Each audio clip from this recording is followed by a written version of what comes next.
Bilo je fenomenalno, zelo sem vesel, da je ekipa z ministrom Zverom na čelu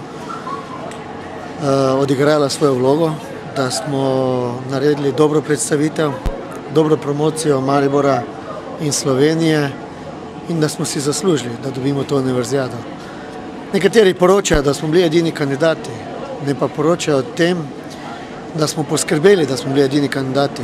Drugim ni uspelo tako hitro in učinkovito se prijaviti na to kandidaturo, ki je bila sklicana leto dni prej, kot je normalno. In to je bil naš čar, da smo se z FIS-o dogovorili, da se prejšnjem vikendu, oziroma tem vikendu, ki je za nami, odloči v Bruslu o zimski univerzijadi. In tako mesto Calgaryju kot Kazahstan ni uspelo prepričati ne vlade, ne državnega zbora oziroma poslancev, da bi tako hitro in učinkovito, kot je naša vlada in državni zbor, sprejela odločitev. Seveda, Maribor pridobiva na prepoznavnosti, pridobiva na vsebini.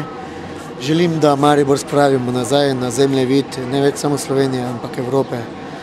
Zgodovina Maribora se more ponoviti, če se spomnimo tistih starih časov, 100-200 let nazaj, kaj je Maribor pomenil, veliko v Srednji Evropi in želim, da dobi to vlogo nazaj.